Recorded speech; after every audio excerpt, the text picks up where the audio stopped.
Um, when I moved to England, Clinton was president. That was 1999. In 2000, there was the election, and I jokingly said to my friend Steve, if Bush wins, I'm going to emigrate. I had only planned on living in England for 1 year, 20 years ago, and at that point, I think I knew I was going to stay a bit longer, but still thought, I'll stay for a little bit longer than go back. And Bush got elected, and I think two things happened. One was that sense of the triumph of ignorance, that somewhere in the American psyche is an attitude of, I don't need to know anything, I don't need to be well educated, I just feel this is what's right and this is what I'm going to do. And there was a sense that that is what had propelled Bush. Bush's dad was very intelligent, lifelong career diplomat, knew everything about the government. And it made sense that he was president. And then his son came along. It was just this sort of weird thing of, some sort of Oedipal thing. And what is this guy doing? And then when he became president, there was this other fear of the kind of marionette president, of he was surrounding himself with really experienced ideologues, and he was just going to be this kind of likable buffoon who was being manipulated by people who actually had pretty sinister purposes. Then 9/11 happened, and that was very strange, because that was the beginning of me being less American. There was a definite kind of resentment in a, you weren't here, you don't know what you're talking about. When, if I would say something kind of a, well, we have been causing a lot of problem in the Muslim world for a really long time, and they have a lot of reason to be angry. And I'm not saying that they should have, killed 4,000 people, but maybe had we dealt with things better for the last, 6 decades, maybe this would have happened differently. And it was just very much America closed up shop, and any viewpoint from outside America was wrong and was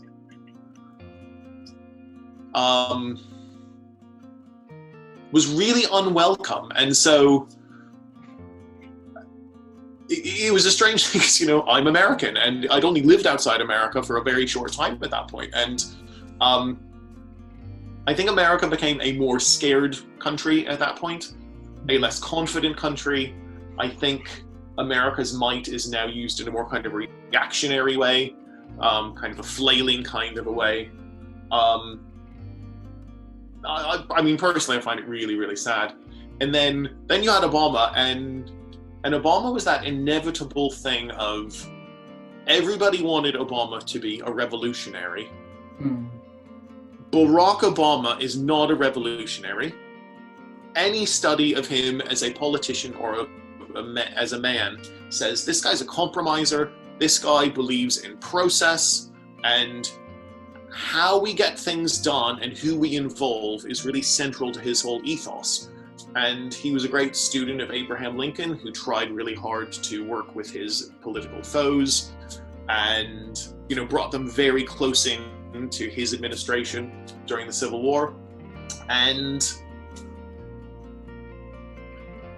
it was a bad dream, in the sense that it was just totally unrealistic. I remember he got elected, I'm like, Guantanamo Bay is closing tomorrow, and all these right-wing things that have happened for the last 8 years are going to be gone. And of course he came in and he was like, well, I want to work with everybody, and let's do a bit of this and let's do a bit of that. And there were so many people on the left just shaking their heads going, I thought this was the guy.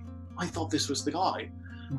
And he was just, amazing, passionate guy, probably the president at the wrong time.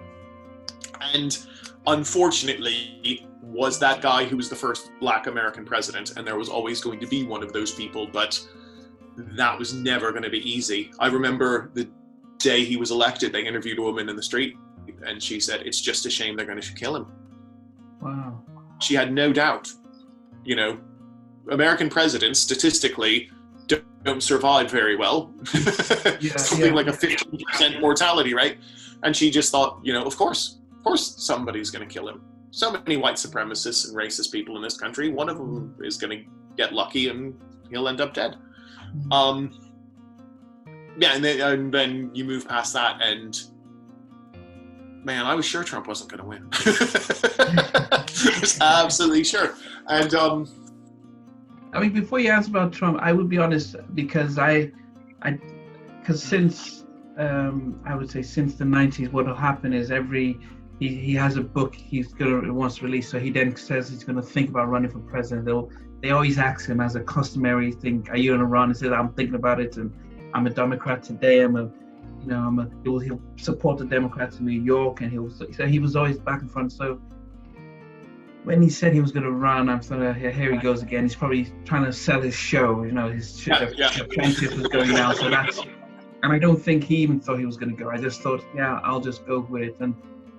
But maybe what Sarah Palin did with the Tea Party, and I think they saw, I think that shook the party, the Republican Party up. The Tea Party movement that you guys on the right are just being you're compromising, you're not really forceful, and this sort of UKIP Brexit sort of thing, Tea Party movement that we're the silent forgotten.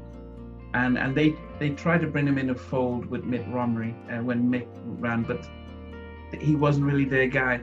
So I feel almost as if Trump spoke, and they said, okay, he sounds a little like Homer Simpson, but he's saying the right type of thing. So but I'll let you go. But I'm just giving some little context from how I saw it. It's I think the thing that doesn't get talked about enough is the Clinton-Blair revolution of bringing the left to the center abandoned a huge number of working class people who were desperate to hear somebody talk to them. And if you look at all those states that Trump nudged to victory in, Pennsylvania, Ohio, all those states, they were the ones who decided that. And it's hard to, say, oh, that was stupid, because he was talking to them. And he, unfortunately, in the current world, he was talking a load of rubbish, because he was saying, well, we're going to reopen all the coal mines and we're going to make as many cars as we used to, and all these things that don't actually fit with the global society we have now. But, I do think if I was an out-of-work auto worker and some guy came along saying, you're going to get a job back, trust me, I might have a go, I know the other person's not going to help me, so. But in his first sort of 2.5, 3 years, I mean, a lot of what he was doing was, he renegotiated NAFTA, which they all thought he could do. He was put a lot of pressure on Mexico, on sort of local companies, and his trade war with China, which no one else was sort of willing to do very publicly. It's almost as if people are like, well, this guy has said it, he's actually delivering at the cost of anything. He did America First. He said it, he was pushing it, and I wonder if did you think, well, he's actually, apart from the wall, which in some cases he put some of it in there, but did you think actually he made a promise and he's actually keeping to his promise? And this is finally a politician who says what he's going to do. Did that come across? I think for me, Trump is so obviously not an ideologue. Trump is, with a different personality. I think Trump actually has a working with other people kind of nature. It's just, I think his massive insecurity and his bullying nature really work against all that.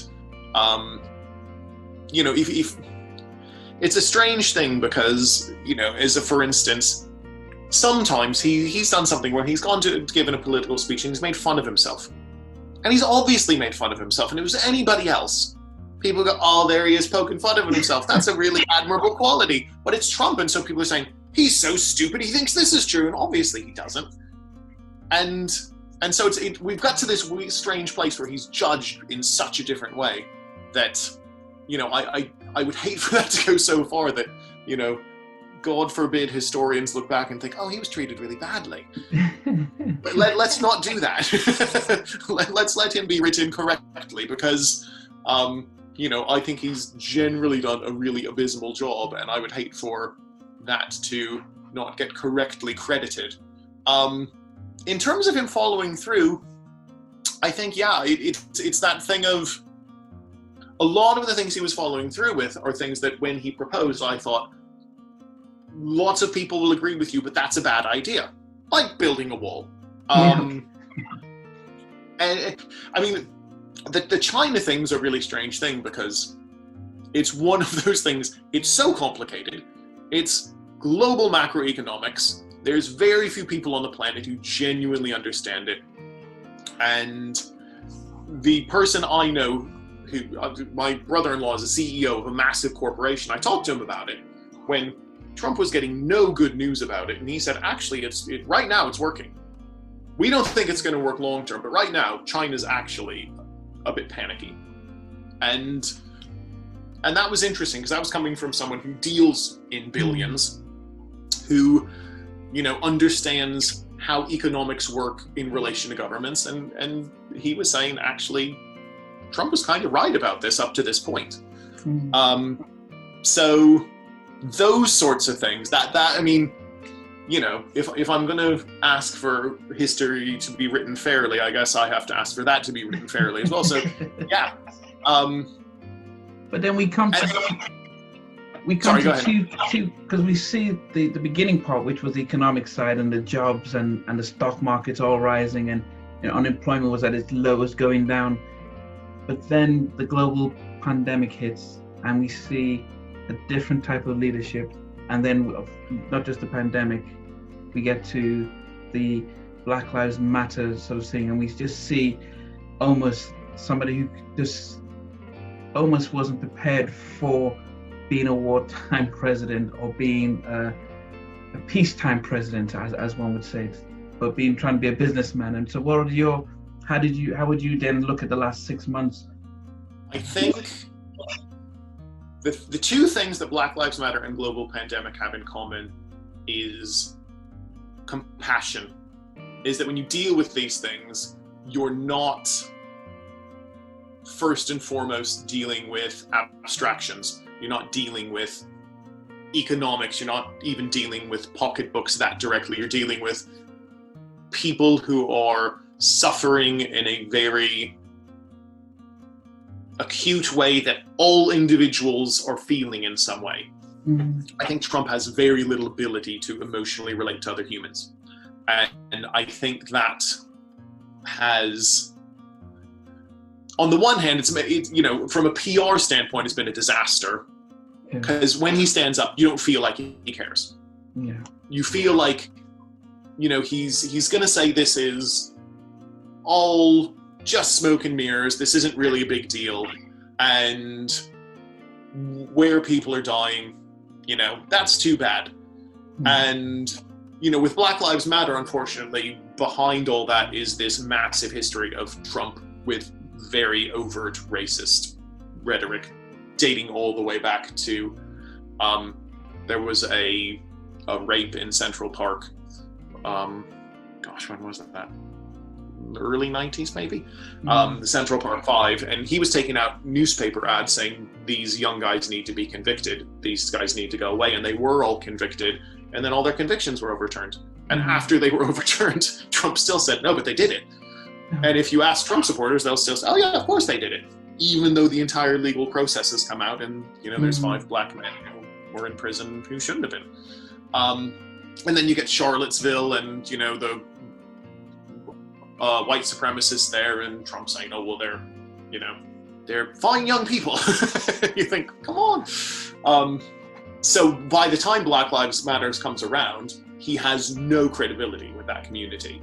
And so when he says, I'm, yes, of course, this is a tragedy, you know, it's so offensive for so many people for him to even say George Floyd's name, let alone to say, oh, George Floyd would, you know, be smiling right now.